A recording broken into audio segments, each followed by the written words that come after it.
Bismillahirrahmanirrahim. Assalamualaikum warahmatullahi wabarakatuh.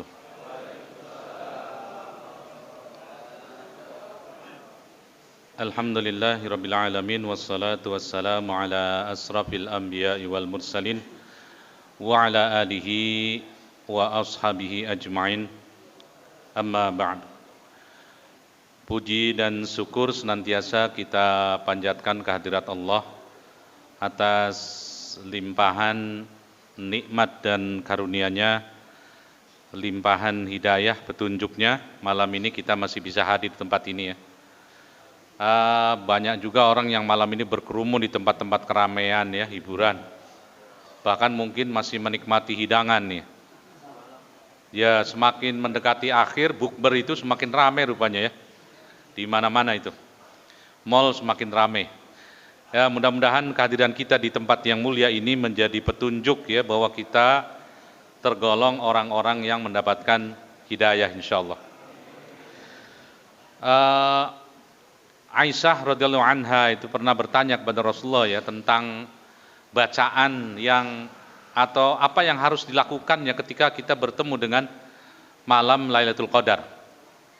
Maka kemudian Nabi mengajarkan satu kalimat yang sederhana ya, tapi maknanya itu luar biasa.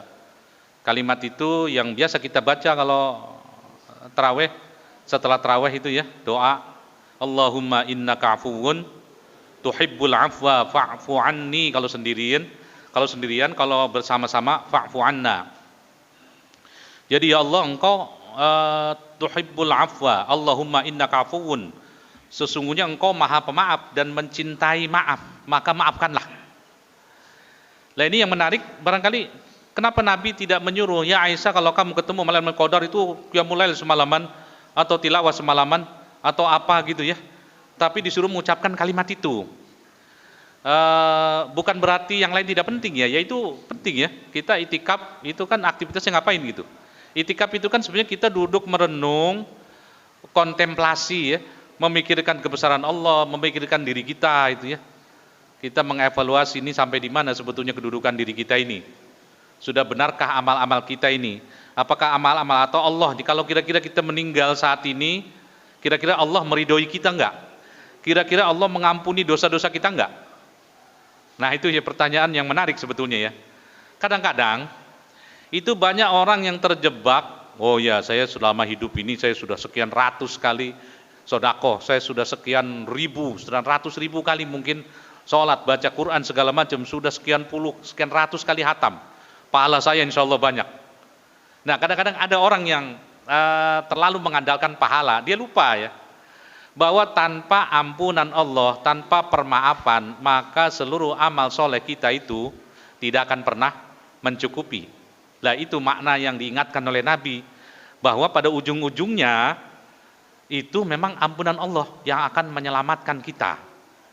Loh kalau begitu beramal untuk apa dong kalau gitu? Loh amal itu bagian dari syarat. Al-Quran mengindikasikan ya bahwa itu kan sebelum ada ampunan Allah itu ada rahmat. Rahmat itu belas kasih ya. Belas kasih yang Allah turunkan kepada seorang hamba. Orang ini dikasihani Allah, maka kalau dia dikasihani, kejelekannya nggak dilihat, usahanya dilihat, kejelekannya nggak dilihat, kemudian dia dimaafkan, diampuni seluruh dosa-dosanya, maka dia menjadi pribadi yang bersih. Nah itu jadi rahmat.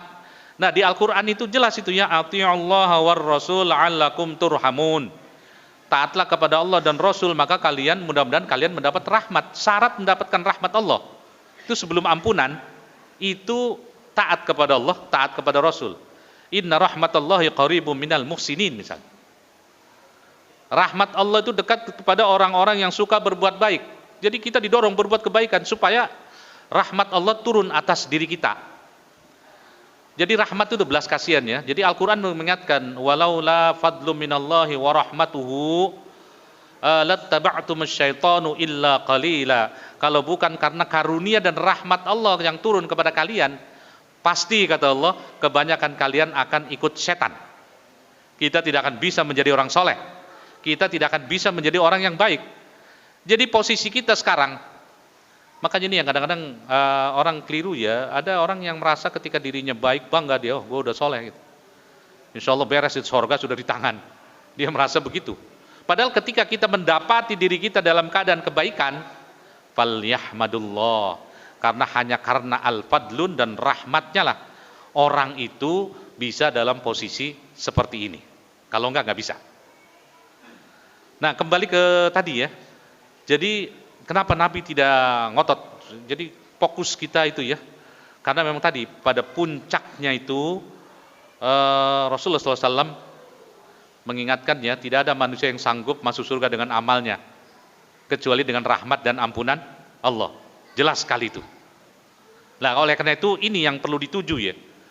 Ini juga barangkali karena ini kalau kita mengingatkan Al-Hikam ya, Syekh Ibnu Athaillah itu menggambarkan, beliau dalam salah satu kalimat hikmah itu mengatakan la tarhalu min kaunin ila kaunin. Ada orang yang pergi dari satu alam ke alam yang lain. Ini kalimat ini sebenarnya sindiran kepada orang yang melakukan amalia kelihatannya seperti ibadah tapi tujuannya dunia. Lah dunia itu dari alam untuk alam gitu ya. Wah, ini buruk sekali. Ada orang yang ibadah tapi tujuannya ria. Jadi harusnya itu kalau orang beribadah, orang seperti ini kata beliau itu seperti kalhimar ruha yasiru wa yasiru. Dia seperti keledai yang ada di penggilingan terus muter-muter aja, dia jalan tapi nggak kemana-mana. Nah, ini sindiran bagi orang yang ibadah tapi itu yang pertama ya, yang paling buruk itu adalah orang yang beribadah tapi motifnya duniawi. Ada yang motifnya riya, naudzubillah min dzalik. Maka orang yang seperti ini kata beliau itu seperti keledai. Jadi kalau keledai itu kan jalan, tapi dia muter, terus kembali ke titik awal, nggak kemana-mana. Muter 1000 kali juga tetap aja baliknya di situ. Harusnya kan kalau orang berjalan lurus, semakin lama semakin jauh menempuh perjalanan, tapi enggak. Lah itu perumpamaan beliau katakan orang yang beribadah itu hanya nyari-nyari urusan-urusan duniawi. Padahal kata beliau wa anna ila rabbikal muntaha, dan sesungguhnya kepada Tuhanlah puncak segala tujuan. Nah, kalau di kalangan tasawuf itu ya ada sampai begini, bahkan orang yang beribadah mencari pahala itu bagi orang-orang yang sudah mencapai makom paling tinggi dalam ilmu tasawuf itu tetap dicela ya. Walaupun sebetulnya dalam syariah itu boleh ya. Wong kita dijanjikan oleh Allah dan Rasulnya bahwa kalau berinfak itu pahalanya lipatannya 700 kali. Bahwa kalau kita baca Quran itu satu huruf 10 kali. Boleh dong gitu. Tapi memang apa ya, kalau kita melihat kehidupan Rasulullah gitu, dan ketika Rasulullah beramal itu ya, ketika beliau sholat malam di Mekah, di Madinah, nggak pernah kendor. Itu yang mengherankan Aisyah gitu. Jadi Nabi Aisyah tuh melihat, Nabi itu berdiri sholat itu demikian lama, dan itu dihitung-hitung rata-rata 6 jam. Jadi beliau bangun, habis isya tidur, jam 10 bangun, habis itu sampai subuh sholat. Itu kakinya bengkak sampai keluar air gitu ya. Nah Aisyah tuh kasihan gitu. Ya Rasulullah, ngapain ini kayak begini nih, apa gitu. Nah Aisyah bertanya, bukankah dosamu yang lalu dan kemudian sudah diampuni Allah? Dan surga juga nggak akan ada orang bisa masuk ke surga kecuali engkau yang masuk duluan gitu. Ini mau ngapain lagi? Ya sholat sih sholat, tapi ya jangan gitu-gitu amat gitu. Ngono sih ngono, ngojo ngono gitu. Aisyah mengingatkan. Lah jawaban Nabi apa? Hai Aisyah, tidakkah aku dengan semua anugerah Allah itu menjadi hambanya yang bersyukur? Nabi nggak mikir pahala jumlahnya udah berapa ya. Bahkan surga sudah di tangan. Tapi tujuan beliau tuh ingin bersyukur, targetnya tuh Allah Subhanahu wa taala, keriduannya. Nah, kalau orang itu ibadah motivasinya seperti ini nggak akan ada ujungnya. Kalau motivasinya tuh pahala, setelah dihitung-hitung, ini gue udah berapa nih? Udah 3 kali hatam, satu huruf 10. Quran itu Pak, satu baris itu udah berapa? 45 huruf ya, kurang lebih ya.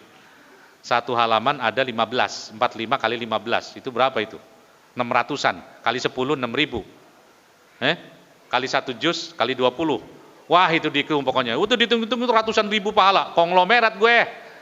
Nah mungkin orang berpikir ya, kalau itu sekarang libur dong kalau gitu. Cari pahalanya, udah kebanyakan pahala, nanti saya takut nih kebanyakan masuk surga gitu.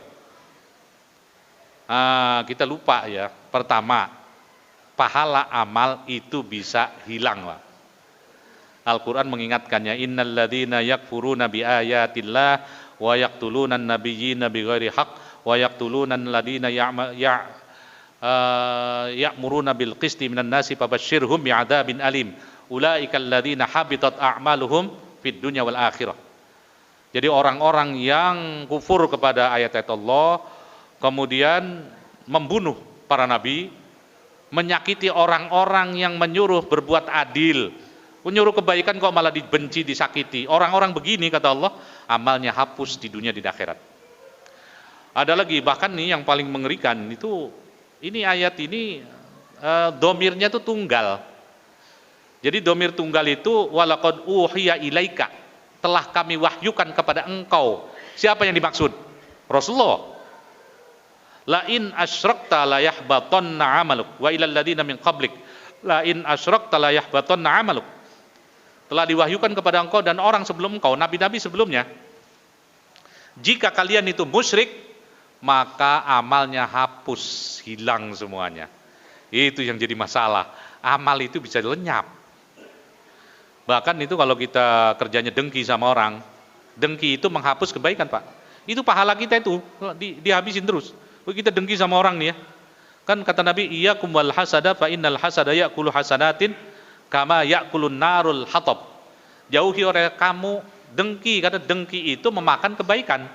Kebaikan kita tuh pindah terus sama si fulan nih, yang kita benci itu. Makanya kalau kita nggak suka sama seseorang misalnya ya biasa-biasa aja lah gitu ya. Kalau kadang-kadang memang ada orang yang kita nggak cocok sifatnya, ya sudah gitu. Kalau jangan sampai dengki benci ya. Kalau dengki itu kita pengen mudah-mudahan celaka tuh orang gitu ya. Kalau dia jadi melarat gue seneng gitu. Jangan sampai kayak gitu-gitu amat ya. Karena kalau dengki, pahala kita itu pindah pada dia. Itu belum nyampe di akhirat, baru di dunia. Jadi kebaikan pahala itu bisa hilang dengan berbagai sebab. Kemudian yang kedua, ingat kita tidak akan bisa masuk surga hanya dengan modal amal.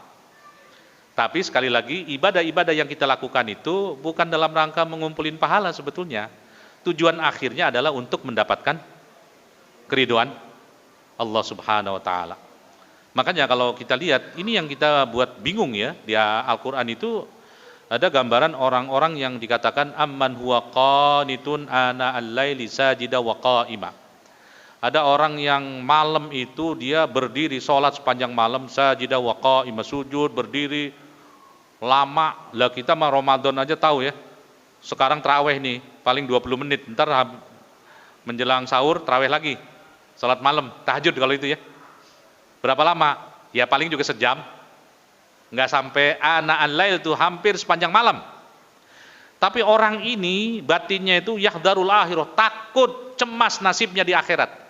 Itu kenapa? Karena dia targetnya itu gitu. Ya Allah, ini ibadah saya ini bener nggak ya? Ya Allah, ibadah saya ini nyampe nggak ya? Apa bagaimana nasib saya di akhirat nanti? Itu yang ada di kepalanya. Dia nggak berpikir jumlah pahala setiap malam dia.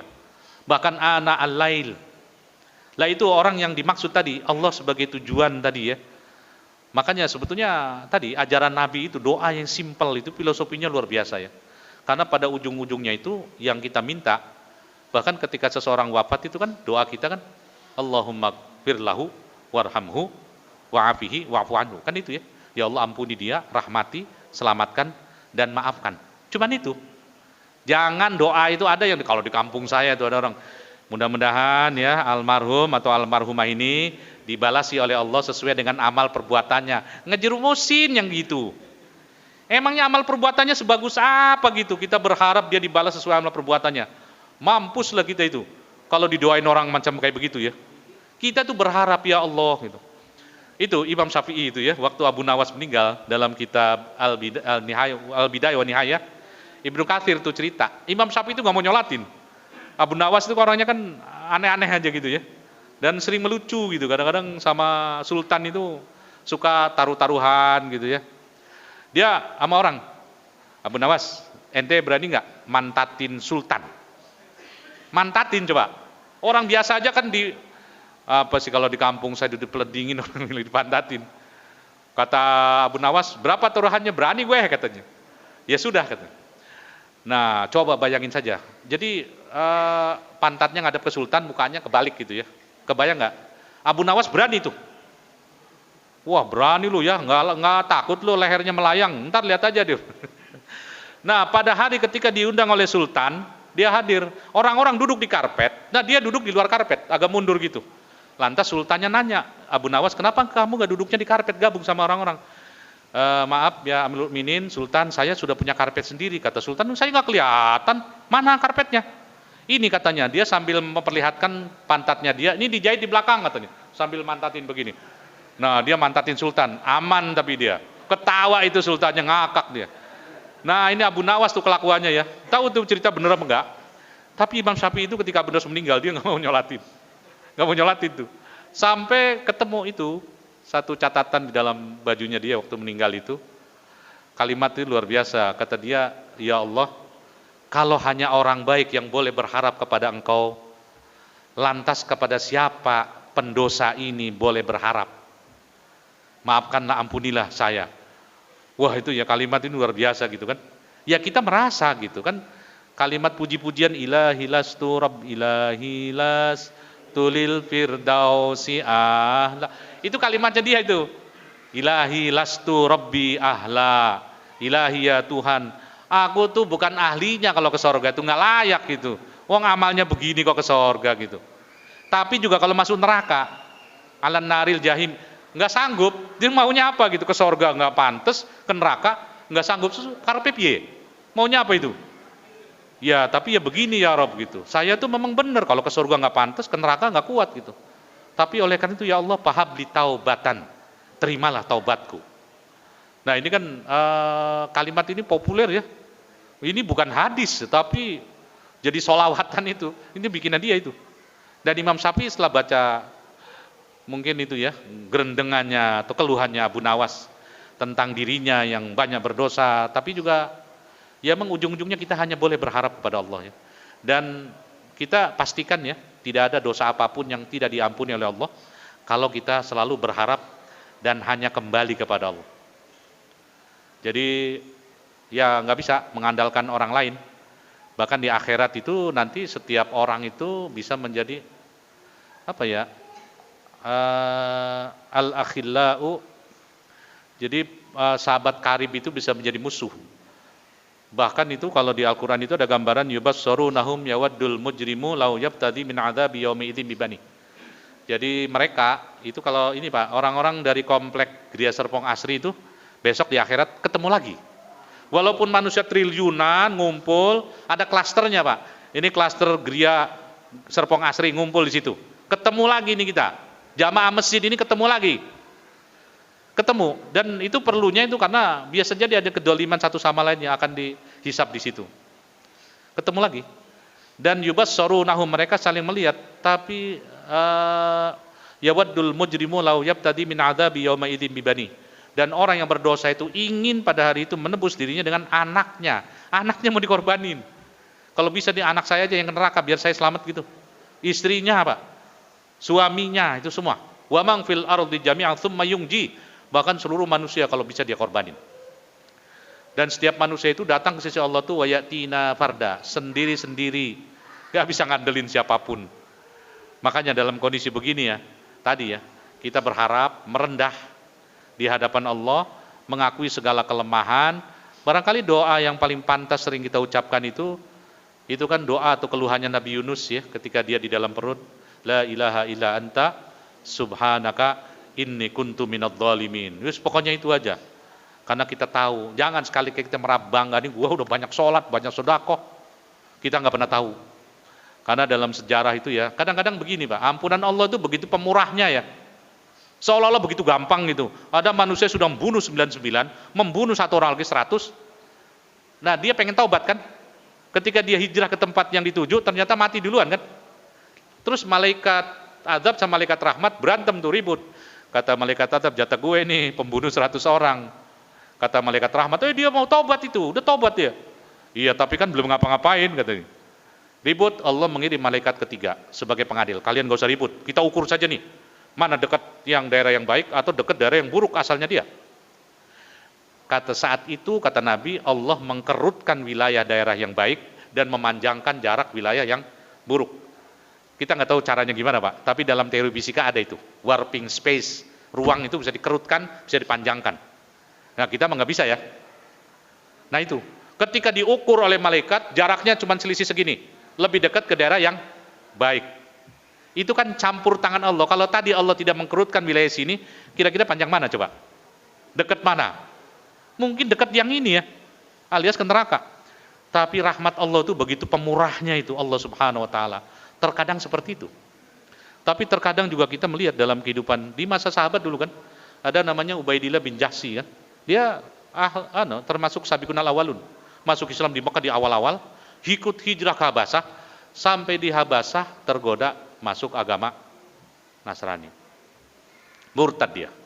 Dia ancam bininya, lu ikut gue atau gue cerai. Istrinya pilih cerai, Ummu Habibah, akhirnya dinikahi oleh Nabi. Dan dia murtad. Kita juga mendengar seorang mujahidin yang kemudian terbunuh di medan perang, tapi sebelum dia perang itu dia nyuri, ngambil baju tanpa izin. Ngentit gitu. Cuman baju abaah. Ketika dia gugur di medan perang itu, kata Nabi, dia di neraka dengan baju yang diambilnya itu. Ya elah itu korupsi, ibarat kata cuma 400 ribu, 500 ribu ya, gagal masuk surga, ngedes banget itu. Apakah itu pahalanya orang itu hilang? Apakah sholatnya hilang pahalanya? Apakah puasanya hilang? Belum tentu. Karena begitu orang ini nggak jujur, rahmat Allah tidak turun pada dia. Itu yang jadi masalah. Rahmat ampunan Allah tidak turun, selesai kita udah. Seorang mujahidin pun tidak bisa masuk surga. Tapi ada juga cerita Usairim misalnya. Usairim ini orang suku Aus. Dia orang tua, udah bangkotan. Ketika orang-orang pada masuk Islam, tinggal dia tuh. Suku Aus ya, yang pimpinannya Sa'ad bin Mu'adz itu, hampir semuanya masuk Islam kecuali Usairim. Dia bangkotan, masih juga dinyembah patung. Sampai suatu ketika menjelang perang Uhud, dia incap. Datang kepada Rasulullah, bersahadat. Kemudian dia nanya, ya Rasulullah, emangnya kalau orang perang fisabilillah ini dan terbunuh, masuk surga? Iya kata Rasulullah. Loh kalau begitu nih saya makan korma kelamaan. Dia buang tuh korma, maju. Habis itu dia gugur dan kata Nabi, dia di surga. Kok kontras ya? Yang sebelumnya ke neraka, karena gak jujur Pak. Terkadang ya itu seperti itu ya. Makanya kadang-kadang fakta ini mengerikan bagi kita ya. Waduh ini kita udah ibadah seumur hidup, apa ya ujungnya selamat gitu ya. Makanya kan kita diajarkan juga ada doa-doa yang supaya kita husnul khotimah. Dan rajin-rajin minta doa, karena kadang-kadang ada begini di Saudi, di Arab nih, ada cerita, ini orang tadinya nggak sholat, dia nggak sholat, terus ada yang deketin dakwah gitu, lama-lama dia jadi mau sholat gitu kan. Nah belum lama gitu kan dia mulai rajin sholat, terus diajak oleh ustadznya, gurunya itu haji. Kalau mau di Arab mungkin naik mobil aja cukup ya. Nah ketika haji itu tawaf, habis itu dia sholat di depan Ka'bah, sujud dia meninggal. Wah ustadznya itu, wah Allah katanya, nih gue aja seumur hidup sholat, ibadah, dakwah kemana-mana, belum tentu dapat rezeki kayak dia nih husnul khotimah katanya. Meninggalnya lagi sholat, sujud di depan Ka'bah, bingung dia. Dia mikir-mikir, ini amalan apa nih orang punya gitu kan. Allah memberi dia karunia kayak gitu tuh bukan tanpa sebab, pasti ada sesuatu. Itu ustadznya tuh ngerti, ini orang mesti punya sesuatu kata dia. Dia ini murid saya gitu, baru dia belajar Islam. Baru belajar sholat bener, tapi meninggalnya begitu. Maka ketika dia pulang menemui istrinya itu ditanya amalan almarhum apa, istrinya juga nggak tahu. Nah nggak lama datang seorang janda tua dengan anaknya yatim, takziah. Dia mengucapkan terima kasih, dia mengenalkan diri, saya janda tua yang selama ini hidupnya ditanggung oleh almarhum dengan anak saya ini. Dan tiap hari saya berdoa kepada Allah, ya Allah karuniakan kepada si fulan itu husnul khotimah. Jadi rupanya doa siapa yang manjur? Bukan doa almarhumnya, orang lain. Nah itu dia.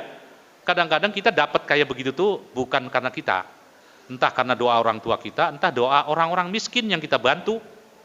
Makanya kalau ada orang, Pak, tapi saya itu kalau ngasih sodako sama orang ya, apa doanya coba Pak? Semuanya sama. Ya Allah Pak, mudah-mudahan rezekinya tambah banyak, duitnya tambah banyak, gitu melulu. Saya itu sebenarnya berharap, ya Allah Pak, mudah-mudahan doa-dosa Bapak diampuni gitu kan. Nah kalau amin, saya aminin kenceng tuh kalau yang begitu. Enggak ada. Kebanyakan doanya rezekinya tambah lancar gitu ya. Itu juga perlu sih ya. Tapi kan tujuan kita bukan itu sebetulnya. Apa sih rezeki itu? Kalau nggak kita gunakan buat amal, jadi beban. Ya bagus sih kalau kita banyak infak, sedekah, duitnya tambah banyak, mending kalau tambah baik. Kalau enggak, malah jadi rusak ya. Tapi hampir nggak ada itu ya. orang miskin yang kayak tadi si ibu ini nih, dengan anak yatimnya itu, dia membalas kebaikan. Dia nggak berdoa, ya Allah itu hartanya si Fulan yang ngasih saya tiap bulan itu, mudah-mudahan dibanyak dilipetin. Enggak. Dia minta, ya Allah jadikan dia husnul khotimah hidupnya. Itu terus yang saya tiap hari, tiap sholat dia berdoa. Manjur itu doa ibu itu. Makanya itu ustadznya baru, ya pantes kalau begitu. Pantes lah kalau begitu.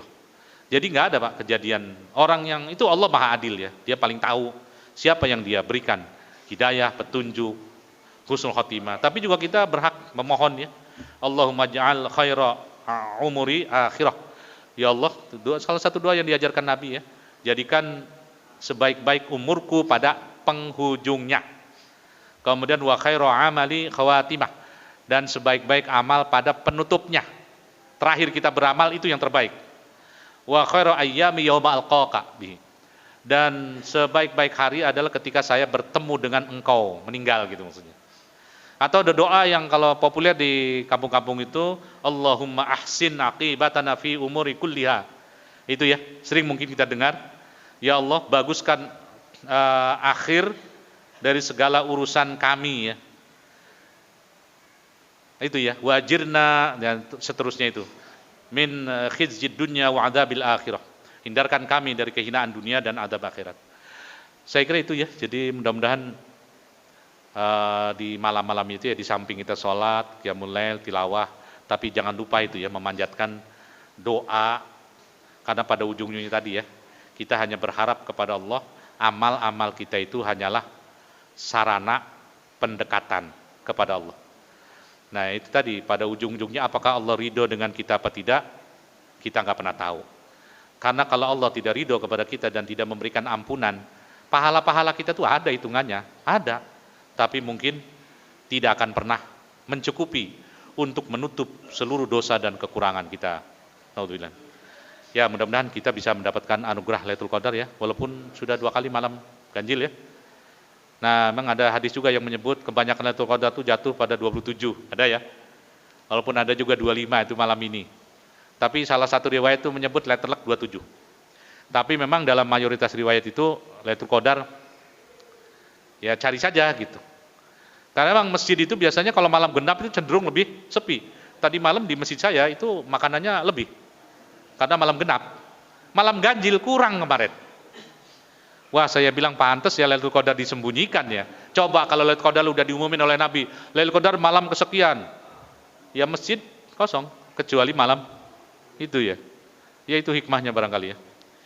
Ya, mudah-mudahan Allah Subhanahu wa taala mengampuni dosa-dosa kita dan maafkan kesalahan kita ya. Mohon maaf kalau lebihnya. Billahi taufiq wal hidayah. Assalamualaikum warahmatullahi wabarakatuh.